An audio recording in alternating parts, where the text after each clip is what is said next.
We're southwest of Oklahoma City, and I met John in 2022, I think February, if I remember right. That's right.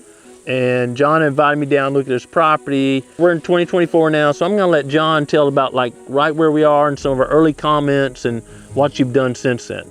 Well, since you were here, we took burning really serious. And the past 2 years, we started cutting cedars just like you said. And then after that, we started burning. Let the cedars lay over 12 months. Probably not 2 years, because we were excited to light a match. We really were. And so we lit the cedars, and we've burned 2 years in a row, about 500 acres each year. Some of it, some repeat stuff.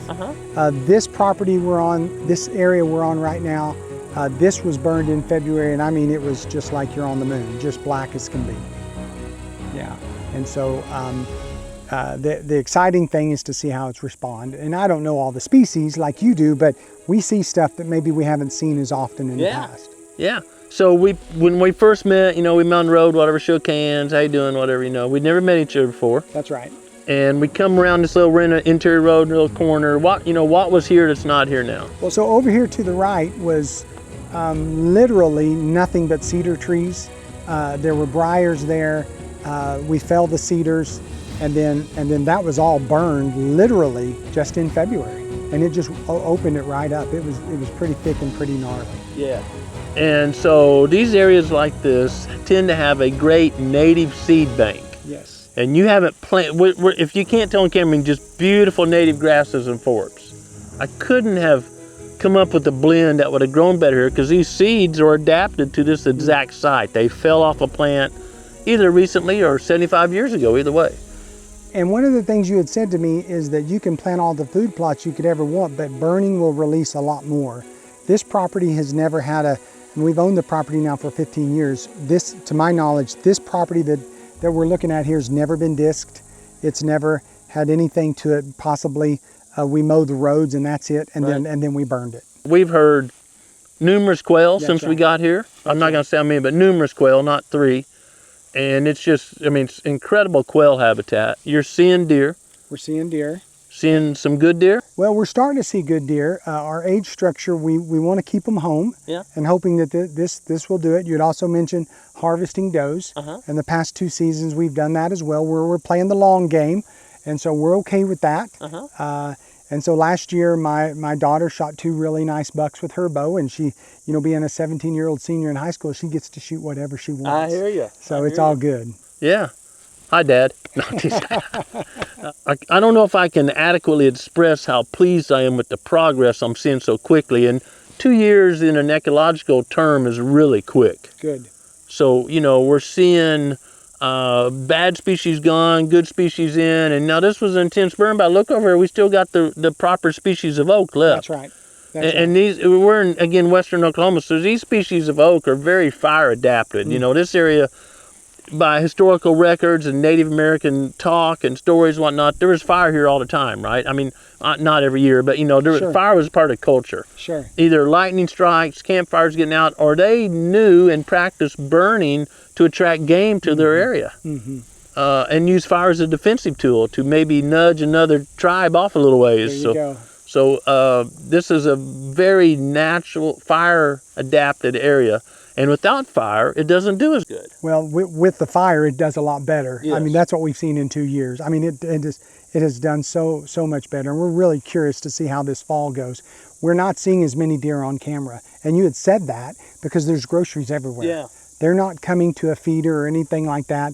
Our biggest problem is the wild pigs. Other than that, we're trying to improve to improve this property to make it better for our kids and grandkids. Yeah.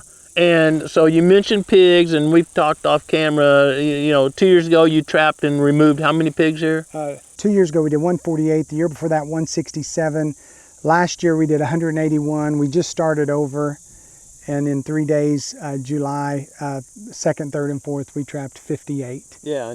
Yeah. So a good and a bad, when you improve the habitat as much as you have, it's also better for pigs. And if there's pigs in the area, and they tend to have pretty large home ranges, they move around creeks and whatnot, and they come here and go, oh my gosh, I found Waffle House, man, I'm staying here. I got everything I need right here. Right. So that is an issue. I'm a hog hypocrite. Everybody knows that. I love to hunt hogs. Right.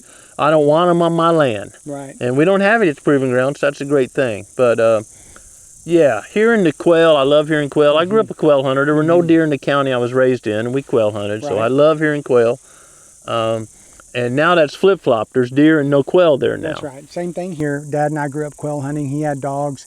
In the 70s, 80s, and 90s, we were quail hunting like crazy. Yeah. Love it. Love it. Yeah. But now we have the deer, and we love that even more. But deer, wildlife, turkey, all the species, it's just fun to get out. Yeah. It really is. Yeah.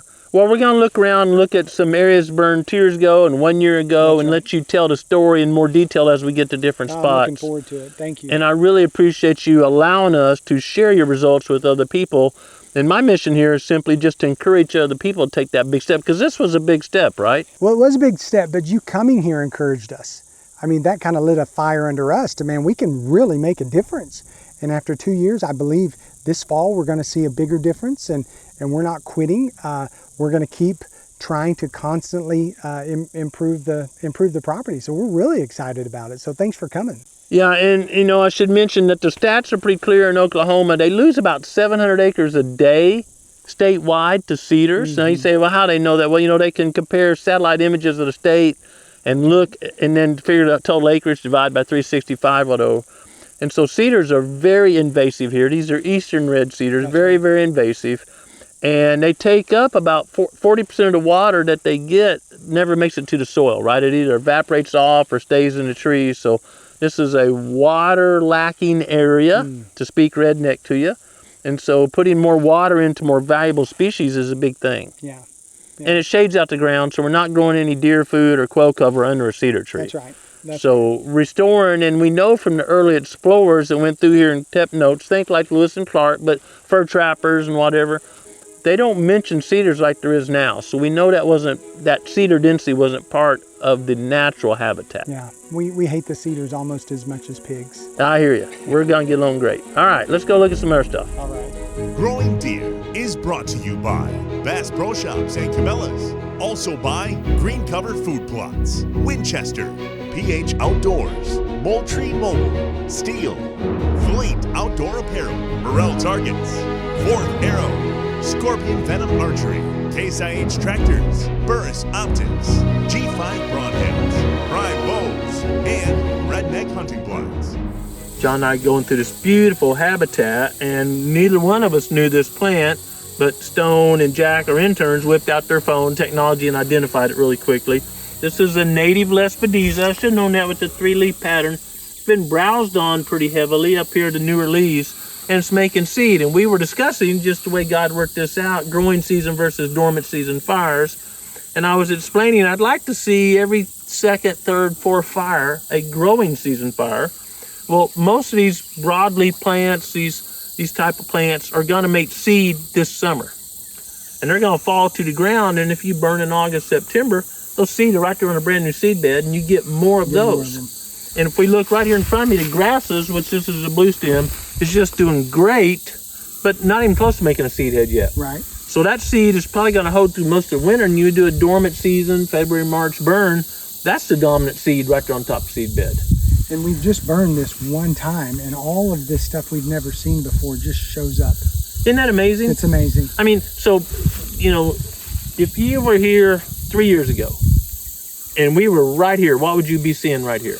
Well, the native stuff you would see a thick, what I would call a thick thatch at the base. Yeah. And you couldn't really even see the bottom. Yeah. And now you can look down and see like you said, a baby quail or a baby birds, ground nesting birds, they can all get through this. Yes, yes. And so, but I don't remember some of these plants ever seeing them before. I'm sure you weren't, because that thatch was suppressing these real small seeds. But so John's very correctly pointed out, so these native grasses, big blue, little blue, those, you know, buffalo, all these. If we look in here, there's a little bare patch about the size of a basketball maybe, and we go by some Lespedezas, and it weaves over here, and you know, it comes around here. Well, a baby quail, a baby turkey, whatever, can get through here and not be seen by avian or terrestrial predators unless the predator's right here. That's right. But if you're in a thick old fescue stand or Bahia grass stand or something, you gotta think that little baby quail's not much bigger than a little bumblebee. Little bitty old legs, it can't go through all that thatch. And you're hearing more quail now. We are. And so in past years, you didn't have that quail habitat. No. Even no. if you had some of the same species that hadn't been burned. That's right. And those little baby quail make a living off soft-shelled insects, spiders, ants, stuff like that. And we're seeing those. Again, if we had a big sweep, you know, a real tight net, and we just kind of worked the grass like that, I would not do that, but the interns would. They would find a lot of those insects out here. But, I mean, this is awesome. And I'm just going to say this, and I'll probably get ate up on the way home by chiggers, but I wear light-colored pants a lot, so I can easily look for ticks. And I promise you, if you hadn't been doing some burning, oh, there were ticks. We had a lot of ticks. Are you finding more or less ticks? About the same? When we turkey hunt these areas, nothing like the areas that we haven't burned. Yeah. This has just been burned once in February, and it was hot. Like you said, that first burn was very, very hot. Yeah, yeah. So it's been good. I definitely have noticed watching Dr. Wood's videos about ticks on the back of deer's ears, and times he shows pictures of 2-3 years ago, those ticks were covered up on their ears, and you just feel so sorry for them. Well, we had that on our property. I've yet to see it this year, and I'm looking because now I know to look. I'm just not seeing ticks on the back of their ears at all. I'm not saying they're not there, but they're not there so heavy that their ears are raw, and it's obviously a sore sight to see. It's pretty amazing. Yeah, and I commonly say, I have a wicked sense of humor, but light a match and let good habitat hatch. And without a match, no amount of mechanical work would have created this habitat. I agree. So, and a fire, of course, doing 500 acres or whatever is much more economical than trying to get spray crews or mechanical means in here to cover this kind of ground. That's right. And not near as natural, right? Well, not near as fun either. Not near as fun. That's right. Yeah, but it's a blessing to see what's happened. I mean, creation knew, I mean, it all just popped up. We've never seen it like this before. And once the fire comes through, it's all of a sudden, oh my goodness, here it is. I think that's an excellent point. And I'm going to share this. This is totally, you know, a rabbit hole. I'm known for rabbit holes, but restoration can happen in so many forms.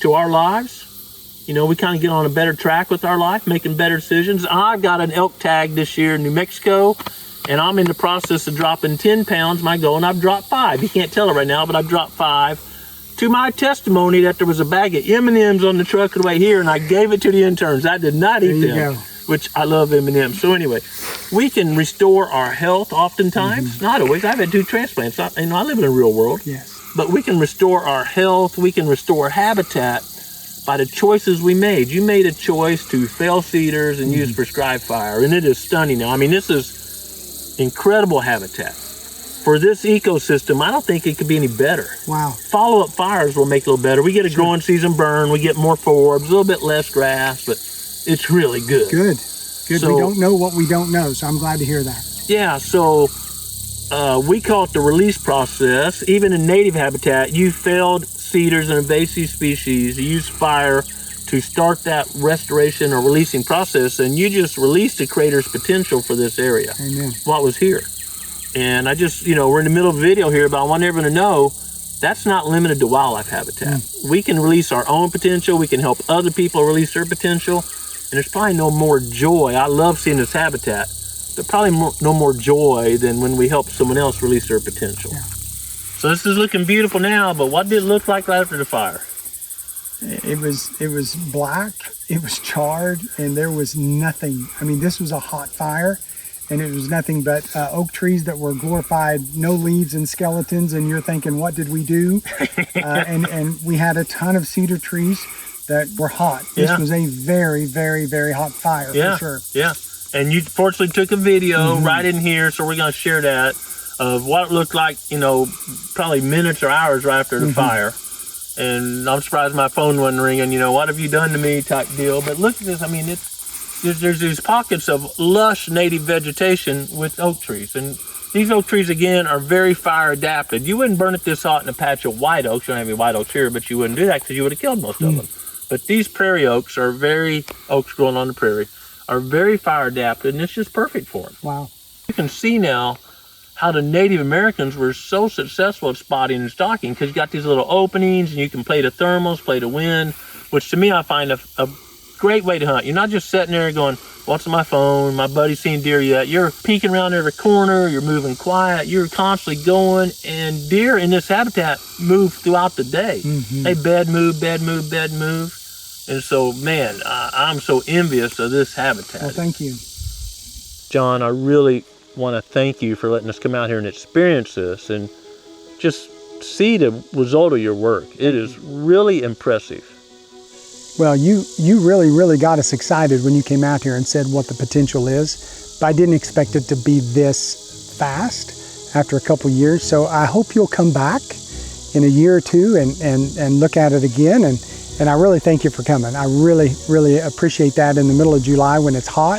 It's nice and cool in the shade. Yeah. But you've really encouraged us, even once again, really encouraged us. Well, I mean, truly not just saying this is my privilege and pleasure, and you've lightened my day.